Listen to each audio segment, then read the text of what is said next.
Bowl എടുത്തിട്ടുണ്ട്. അതിനകത്തോട്ട് 1 cup റവയാണ് ഞാൻ എടുത്തിരിക്കുന്നത്.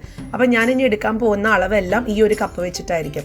അപ്പോൾ 1 കപ്പ് റവയ്ക്ക് ഞാൻ ചേർക്കുന്നത് ഒരു കപ്പ്, അതേ കപ്പ് കപ്പോളം തൈരാണ് ഞാൻ ചേർക്കുന്നത് കേട്ടോ. അങ്ങനെ പുളിയുള്ള തൈര്, പുളിയില്ലാത്ത തൈര് അങ്ങനെയൊന്നുമില്ല. നിങ്ങളുടെ വീട്ടിൽ എന്താണോ തൈര് അവൈലബിൾ ആയിട്ടുള്ളത് അതൊരു കപ്പ് എടുക്കുക. ഇനി അതേ കപ്പിൽ തന്നെ ഞാൻ 1 കപ്പോളം വെള്ളവും ചേർക്കുന്നുണ്ട്. പിന്നെ ആവശ്യത്തിനുള്ള ഉപ്പ്, നമുക്കിതിന് എത്രയാണ് ഉപ്പ് ആവശ്യം, എനിക്കിപ്പോൾ ഇവിടെ ഒരു 1/2 ടീസ്പൂണോളം ഉപ്പാണ് ഞാൻ ചേർത്തിരിക്കുന്നത്. അത് നിങ്ങളുടെ ഇഷ്ടത്തിന് നിങ്ങൾക്ക് ചേർക്കാം. ഉപ്പ് ചേർത്തിട്ട് നമുക്ക് നല്ലതുപോലെ ഒന്ന് മിക്സ് ചെയ്യാം.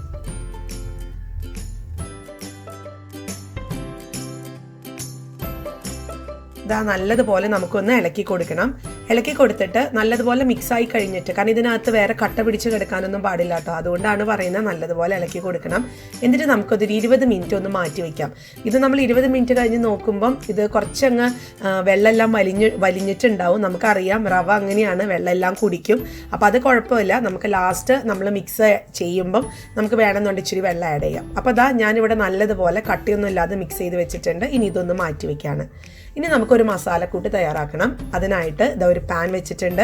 പാൻ ചൂടായി വന്നിട്ടുണ്ട്. ഇതിനകത്തോട്ട് ഒരു 2 ടേബിൾ സ്പൂണോളം ഞാനിവിടെ സൺഫ്ലവർ ഓയിലാണ് എടുക്കുന്നത്. നിങ്ങൾക്ക് വേണമെന്നുണ്ടെങ്കിൽ വെളിച്ചെണ്ണയോ അല്ലെങ്കിൽ വെളിച്ചെണ്ണയുടെയും നെയ്യും രണ്ടും കൂടെ മിക്സ് ചെയ്തിടാം. അതൊക്കെ നിങ്ങളുടെ ഇഷ്ടം. ഇനി വെളിച്ചെണ്ണ ഇപ്പോൾ എണ്ണയാണ്, ഞാനിവിടെ സൺഫ്ലവർ ഓയിലാണ് എടുത്തിരിക്കുന്നത്. സൺഫ്ലവർ ഓയിൽ ചൂടായി വന്നു കഴിഞ്ഞപ്പം ഞാൻ 1/2 ടീസ്പൂൺ കടുകും 1/2 ടീസ്പൂൺ ഉഴുന്നും ഇട്ടിട്ടുണ്ട്. ഉഴുന്ന് ഓപ്ഷണലാണ്, വേണ്ട എന്നുണ്ടെങ്കിൽ ഇടണ്ട കേട്ടോ. പിന്നെ ഞാൻ ചേർക്കാൻ പോകുന്നത് ഒരു 2 പച്ചമുളക് ചെറുതായി അരിഞ്ഞതാണ്.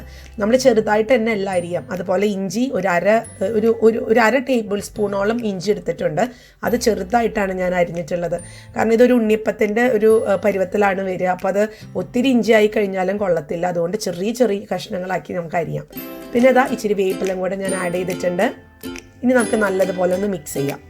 മിക്സ് ചെയ്ത് കഴിയുമ്പം ഞാൻ ചേർക്കുന്ന വെജിറ്റബിൾസ് ഇവിടെ എൻ്റെ കുഞ്ഞുങ്ങൾക്ക് ഇഷ്ടമുള്ള വെജിറ്റബിൾസ് ആണ്. നിങ്ങൾക്ക് നിങ്ങളുടെ കുഞ്ഞുങ്ങൾക്കോ അല്ലെങ്കിൽ നിങ്ങളുടെ ഫേവറേറ്റ് ആയിട്ടുള്ള വെജിറ്റബിൾസൊക്കെ ആഡ് ചെയ്യാം. ഞാനിപ്പോൾ ഇവിടെ ചേർക്കുന്നത് ഒരു 1/2 സവോള ചെറുതായി അരിഞ്ഞത്, അതുപോലെ ഒരു 1/2 ക്യാരറ്റ് അരിഞ്ഞത്, പിന്നെ ഞാൻ ഇച്ചിരി ബീൻസും കൂടി എടുത്തിട്ടുണ്ട്. അപ്പോൾ ഒരു കൈപ്പിടിക്കുള്ള ബീൻസ്, അല്ലെങ്കിൽ ഒരു കപ്പ് പറയുകയാണെങ്കിൽ ഒരു 1/4 കപ്പോളം ബീൻസ് എടുത്തിട്ടുണ്ട്. അതും ചെറുതായിട്ടാണ് അരിഞ്ഞിട്ടുള്ളത്. ഇനി നമുക്കിത് നല്ലതുപോലെ ഒന്ന് മിക്സ് ചെയ്യാം. അതുപോലെ ആവശ്യത്തിനുള്ള ഉപ്പ് ഇട്ട് കൊടുക്കാം കേട്ടോ. ഞാനിവിടെ ആവശ്യത്തിനുള്ള ഉപ്പ് ഇട്ടിട്ടുണ്ട്. ഒരു 1/2 ടീസ്പൂണോളം ഉപ്പാണ് ഞാൻ ഇട്ടിരിക്കുന്നത്. കാരണം ഉപ്പ് ഇടുമ്പോൾ ശ്രദ്ധിക്കുക, ഓൾറെഡി നമ്മൾ മറ്റേ റവയുടെ ഒരു മിക്സ്ചറിനകത്ത് ഇട്ടിട്ടുണ്ട്. അപ്പം അതനുസരിച്ച് ഇടാം കേട്ടോ. ഇനി നല്ലതുപോലെ ഇളക്കി കൊടുക്കാം. നമുക്കൊരു കടിക്കുന്ന ഒരു പരുവത്തിന് വേണം നമ്മളിതൊന്ന് ഫ്രൈ ചെയ്തെടുക്കാനായിട്ട്, അല്ലെങ്കിൽ ഇതൊന്ന് വഴറ്റിയെടുക്കാനായിട്ട്. കാരണം ഇത് ഒത്തിരി അങ്ങ് വഴഞ്ഞ് പോയി കഴിഞ്ഞാൽ കൊള്ളത്തില്ല. കാരണം നമ്മൾ ഉണ്ണിയപ്പച്ചട്ടിയിൽ അതങ്ങ് ഇടുമ്പോഴത്തേക്ക് ഒത്തിരി അങ്ങ് അത് കുഴഞ്ഞു പോകും, ഒത്തിരി അവിഞ്ഞങ്ങ് പോകും. അപ്പോൾ അത് വേണ്ട. നമുക്കിതൊരു കടിക്കാൻ കിട്ടുന്ന ഒരു ക്രിസ്പിനെസ് ഉണ്ടാവണം. ആ ഒരു പരുവത്തിന് നമുക്കിതൊന്ന് റോസ്റ്റ് ചെയ്തിട്ട് വരാം. മീഡിയം ഹൈ ഫ്ലെയിമിൽ തന്നെ ഇട്ട് നിങ്ങൾക്കിതൊന്ന് ഒന്ന് വഴറ്റിയെടുക്കാം കേട്ടോ. ഞാൻ ഇനി ഇതിനകത്തോട്ട് ഒരു 2.5 ടേബിൾ സ്പൂണോളം തേങ്ങ ചേർക്കുന്നുണ്ട്. അത് നിങ്ങൾക്കിപ്പം തേങ്ങ കുഞ്ഞുങ്ങൾക്ക് കഴിക്കാൻ ഇഷ്ടമാണെന്നുണ്ടെങ്കിൽ കുറച്ചധികം ചേർക്കാം. ഞാനിവിടെ ഒരു 2.5 ടേബിൾ സ്പൂണോളം ചെരുവിയ തേങ്ങയാണ് ചേർക്കുന്നത്. എന്നിട്ടൊന്ന് മിക്സ് ചെയ്ത് കൊടുക്കാം. ഇപ്പോൾ ഇവിടെ ഒരു 3 മിനിറ്റോളം കഴിഞ്ഞു. നമ്മുടെ മിക്സ്ചർ റെഡിയായി, അല്ലെങ്കിൽ മസാല നമ്മുടെ റെഡിയായി. ഇനി നമ്മൾ ഈ ഒരു മസാല, ഞാൻ ഫ്ലെയിം ഓഫ് ചെയ്തു. ഇനി ഈ ഒരു മസാല നമ്മൾ നേരത്തെ എടുത്ത് വെച്ചിരിക്കുന്ന നമ്മുടെ റവയുടെ മിക്സ്ചറിലോട്ട് ചേർക്കാണ്. ഇപ്പോൾ നിങ്ങളിപ്പോൾ റവയുടെ മിക്സ്ചർ കാണുമ്പോൾ അറിയാം ഇച്ചിരി അങ്ങ് വെള്ളമെല്ലാം ഒന്ന് വലിഞ്ഞിട്ടുണ്ട്. അപ്പം അതിനായിട്ട് അത് നമുക്ക് ലാസ്റ്റ് വെള്ളം ചേർക്കാം. അപ്പോൾ അതിന് മുന്നേ നമുക്ക് ഈ നമ്മളെടുത്ത് വെച്ചിരിക്കുന്ന മസാല ഇതിനകത്തോട്ട് ചേർത്ത് നല്ലതുപോലെ ഒന്ന് മിക്സ് ചെയ്യാം. അപ്പോൾ നല്ലതുപോലെ ഞാൻ മിക്സ് ചെയ്തിട്ടുണ്ട്. ഇനി ഇതിനകത്തോട്ട് ഞാനൊരു 2.5 ടേബിൾ സ്പൂണോളം വെള്ളം ചേർക്കുന്നുണ്ട് കേട്ടോ. അപ്പോൾ നിങ്ങൾക്കത് വെള്ളം ഒത്തിരി കുറവാണ് എന്ന് തോന്നുവാണെന്നുണ്ടെങ്കിൽ മാത്രം ചേർത്താൽ മതി. ഞാനിവിടെ നോക്കിയപ്പോൾ ഇച്ചിരി കുറവാണ്.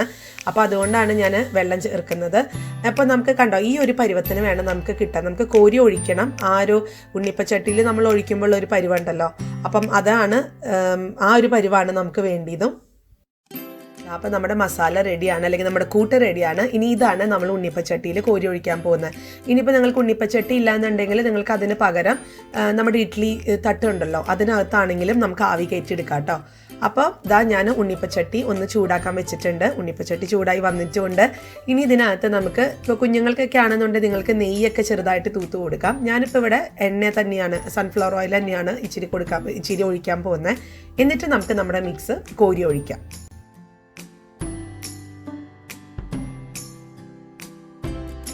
ഞാനിപ്പോൾ സ്പൂണിൽ ഇച്ചിരീശ ആണ് ഞാൻ ഇടുന്നത് കേട്ടോ. ഒത്തിരി അങ്ങ് ഇടണ്ട, കാരണം ഇതങ്ങ് നിറഞ്ഞു പോകും. തിരിച്ചിടാൻ നമുക്ക് പാടാണ്. ഞാൻ ആദ്യത്തെ പ്രാവശ്യം ഇട്ടപ്പോൾ ഇച്ചിരി കൂടിപ്പോയി, അപ്പോൾ അത് തിരിച്ചിടാനും ബുദ്ധിമുട്ടായിരുന്നു. അപ്പോൾ ഒരു സ്പൂൺ എടുക്കുകയാണെന്നുണ്ടെങ്കിൽ അതിൻ്റെ പകുതി എടുത്തിട്ട് നമുക്കിതുപോലെ ഒന്ന് ഫില്ല് ചെയ്ത് കൊടുക്കാം.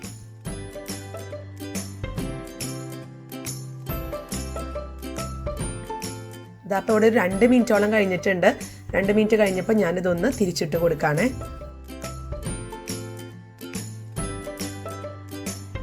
ഒരു 2 മിനിറ്റ് കൂടെ കഴിഞ്ഞിട്ടുണ്ട്. ഇനി നമുക്ക് ഇതൊന്ന് വേറൊരു പ്ലേറ്റിലോട്ട് എടുത്ത് മാറ്റി വയ്ക്കാം. ഇത് നല്ലതുപോലെ വെന്തിട്ടുണ്ട്, നല്ല സോഫ്റ്റ് ആണ് ഇതിനകം. ഇപ്പോൾ ഉപ്പുമാവ് കഴിക്കാനൊക്കെ മടിയുള്ള കുഞ്ഞുങ്ങളാണ്, അന്ന് ഇതുപോലൊക്കെ ഉണ്ടാക്കി കൊടുക്കുകയാണെന്നുണ്ടെങ്കിലുണ്ടല്ലോ അവരത് കയ്യിൽ പിടിച്ച് കടിച്ചുകൊണ്ട് നടന്നോളും. കാരണം എൻ്റെ ഒരു അനുഭവമാണ്. ഉപ്പുമാവ് കൊടുക്കുമ്പോൾ ചിലപ്പോൾ അവർക്ക് ഇഷ്ടമായി കൊള്ളണമെന്നില്ല, പക്ഷെ നമ്മൾ ഇതുപോലെ ചെയ്യുമ്പം ഡെഫിനറ്റ്ലി അവർക്ക് ഇഷ്ടമാവും. കയ്യിൽ പിടിച്ച് നടക്കാനും അവർക്ക് എളുപ്പമുണ്ട്. പിന്നെ ഇതിനകത്ത് നമുക്ക് കുഞ്ഞുങ്ങൾ കഴിക്കാത്ത വെജിറ്റബിൾസ് ഇതിനകത്ത് ചേർക്കാൻ നോക്കുക, കാരണം അവരറിയില്ല അത് അവർ കുഞ്ഞൊരു ഉണ്ണിപ്പത്തിൻ്റെ പരുവായതുകൊണ്ട് അവരറിയത്തേ ഇല്ല നമ്മൾ അതിനകത്ത് അവർക്ക് ഇഷ്ടമില്ലാത്ത വെജിറ്റബിൾസ് ചേർത്തു എന്നുള്ളത്. അപ്പോൾ അവർക്ക് അങ്ങനെ അത് ഇഷ്ടമായിക്കോളും. പിന്നെ നിങ്ങൾക്ക് ഇനി ഇച്ചിരി മധുരം കൂടെ ഇടാൻ താല്പര്യമുണ്ട് വേണമെന്നുണ്ടെങ്കിൽ ഇച്ചിരി മധുരം കൂടെ നിങ്ങൾക്ക് ആ തേങ്ങ നമ്മൾ ചേർത്ത സമയത്ത് ഇച്ചിരി മധുരം കൂടെ നമുക്ക് ചേർക്കാം കേട്ടോ. അങ്ങനെ മധുരം വേണമെന്നുള്ള ആൾക്കാർക്കാണെങ്കിൽ, അല്ലെങ്കിൽ ഇതുപോലെ കഴിക്കാം. ഇത്രയും നല്ലൊരു ഹെൽത്തി ആയിട്ടുള്ള ഒരു ബ്രേക്ക്ഫാസ്റ്റ് ആണ്. അപ്പം ഇത് കുഞ്ഞുങ്ങൾക്കൊക്കെ കൊടുക്കാൻ നോക്കുക. ഞാൻ ഇനി ബാക്കിയുള്ളതൊക്കെ ഒന്ന് ചുട്ടെടുത്തിട്ട് വരാം.